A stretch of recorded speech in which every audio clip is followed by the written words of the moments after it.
আমার নাম সুমি। আমি বাংলাদেশের ঢাকা শহরের একটি এলাকায় থাকি। আমার বয়স ৩৫ বছর। আমার একজন ১১ বছরের ছেলে রয়েছে যার নাম রাহুল। রাহুল এখন স্কুলে পড়ে। আমার স্বামী ইমরান নারায়ণগঞ্জের একটি প্রাইভেট কোম্পানিতে কাজ করেন।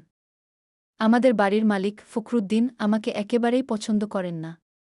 যখনই তিনি ভাড়া নিতে আসতেন তখন তিনি আমাকে খুব অসম্মানজনকভাবে দেখতেন। আমাদের আর্থিক অবস্থার কিছুটা খারাপ ছিল।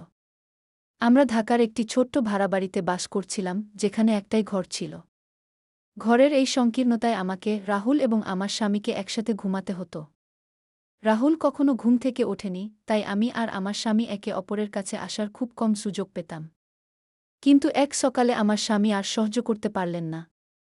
সেদিন সকাল ঠিক ৯টা। প্রতিদিনের মতো আমার স্বামী অফিসে যাওয়ার প্রস্তুতি নিচ্ছিলেন। আজ অনেক দিন পর তিনি আমার কাছে আসার ইচ্ছা প্রকাশ করেন।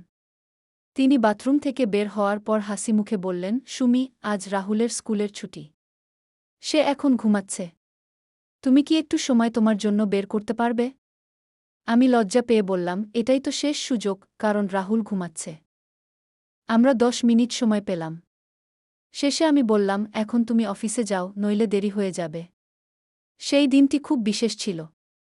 আমার স্বামী অফিসের উদ্দেশ্যে বের হওয়ার আগে বললেন, সুমি, আমি কিচেনে ভাড়ার টাকা রেখেছি। বাড়ির মালিক হয়তো আসবে। কিছু পরে রাহুল উঠল এবং আমি তাকে নাশতা দিতে বললাম। নাশতা খেয়ে রাহুল বলে উঠল, মা, আমি বন্ধুদের সঙ্গে খেলতে যেতে পারি? আমি তাকে অনুমতি দিয়ে বললাম, ঠিক আছে, কিন্তু খেয়াল রেখো। রাহুল বের হয়ে যাওয়ার পর আমি বাড়ির কাজ শুরু করলাম। দুপুরবেলা যখন খানিকটা শান্তির মধ্যে রান্নার প্রস্তুতি নিচ্ছিলাম, তখন আচমকা মনে হলো যে আমাদের ঘরে ভাত নেই। পকেটে টাকার অভাব ছিল, ফলে আমাকে রেশনের দোকানে গিয়ে ভাত আনতে হবে। আমি ভেবেছিলাম, কিভাবে করব? আমার স্বামী যে টাকা রেখেছিল তার মধ্যে থেকে কিছু টাকা নিয়ে আমি রেশন দোকানে গেলাম। দোকানে গিয়ে ভাত কিনে ফেরার সময় মনে পড়ল, রান্না ও বাসার কাজ করার কারণে আমি এখনও স্নানও করতে পারিনি। আমি দ্রুত পরিস্থিতি সামলানোর চেষ্টা করতে লাগলাম। মনে মনে আশা করছিলাম, হয়তো আজ বাড়ির মালিক আসবে না। কিন্তু তখনই ভাবলাম, হয়তো এসে গেছে। একটু পরে আমি রান্না করার জন্য প্রস্তুতি নিচ্ছিলাম এবং হঠাৎ করে মনে হল, আমি এখনও স্নানও করতে পারিনি।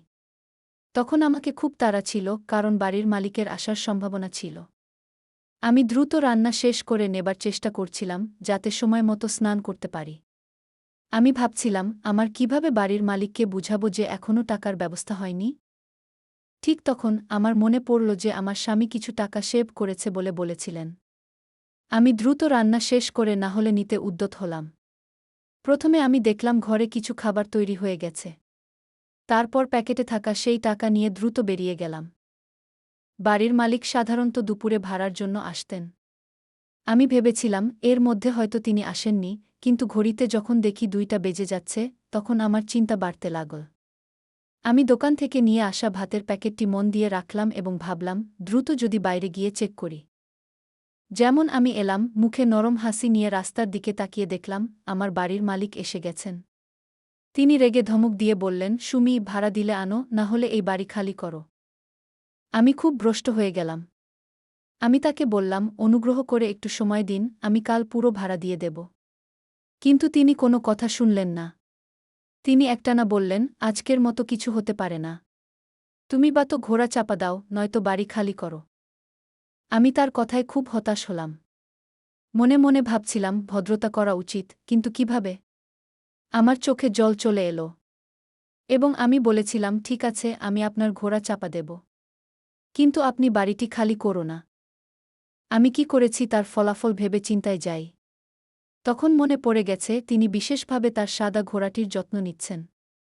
সেটি খুব বিদ্ধ হয়ে যাচ্ছে এবং তিনি সেটি নিয়ে চিন্তিত। আমি জানি অবস্থা কতটাই ব্যক্তিক। সাদা ঘোড়াটি ছিল তাকে অনেক প্রিয়। আমি তাকে ভাড়া দেবার ব্যাপারে সব কিছু চিন্তা করে বিশাল প্রভাবিত হই। কিছুক্ষণ পরে আমার বাড়ির মালিক এসে বললেন, তুমি কি আমাকে গুনগুন করতে পারেন? আমি আজ তোমার ঘোড়া চাপা দেব।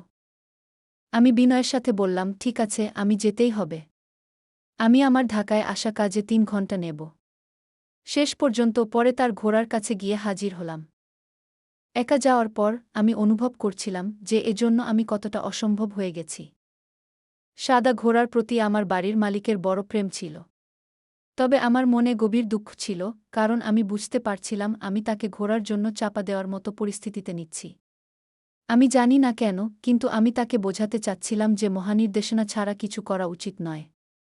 বাড়ির মালিক ফখরুদ্দিন শত শত সমস্যা এবং চাপের মধ্যে ছিলেন এবং তার ঝামেলার জন্য অন্যদের ক্ষতিগ্রস্ত করতে চাননি। আমার স্বামীর মাসিক আয় আমি জানি, ঠিক সময়ে আমাদের ভাড়া না দেওয়ার সাথে আক্ষেপ। সেদিন আমার বাড়ির মালিক খুব রাগান্বিত ছিলেন। তিনি আমাকে বললেন, সুমি, আমি তোমার জন্য অপেক্ষা করছি।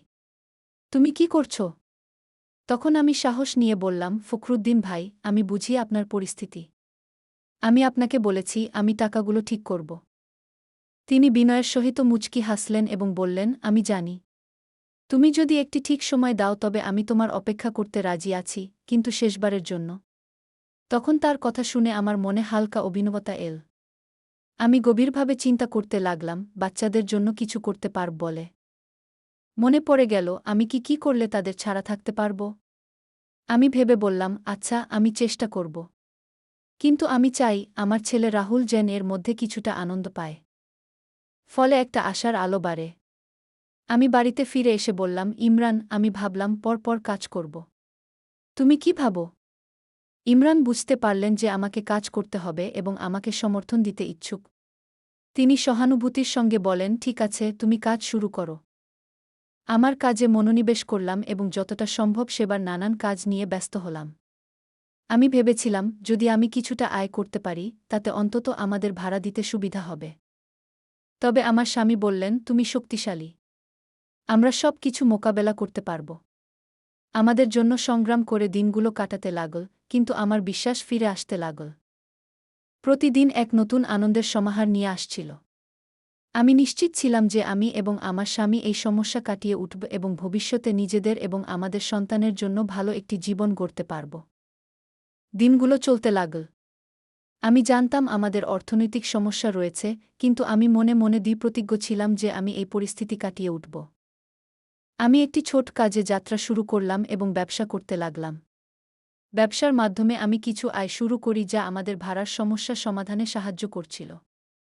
ইমরান আমাকে সমর্থন দিচ্ছিলেন এবং সেই সঙ্গে রাহুল খুব উপভোগ করছিল। একদিন আমি যখন ভাড়ার টাকা জমা করার জন্য প্রস্তুতি নিচ্ছিলাম, তখন ফখরুদ্দিন এসে বললেন, সুমি, আমি তোমার জন্য অপেক্ষা করেছি। তুমি সত্যিই অনেক চেষ্টা করেছ। আমি অনুপ্রাণিত হয়ে বললাম, হ্যাঁ, আমি এই সমস্যার সমাধান করতে চাই। আমি বুঝি আপনাকেও আমার মতো সমস্যা রয়েছে। আমরা পরস্পরের সাথে সিদ্ধান্ত নিয়েছিলাম এবং ক্রমশ আমাদের সমস্যা সমাধান করতে পেরেছিলাম। আমি নিশ্চিত ছিলাম আমি ভবিষ্যতে কোনোদিন আর ফখরুদ্দিনের ঘোড়া চাপা দেব না। এভাবেই আমাদের জীবন ধীরে ধীরে আগের থেকে অনেক ভালো হয়ে যায়।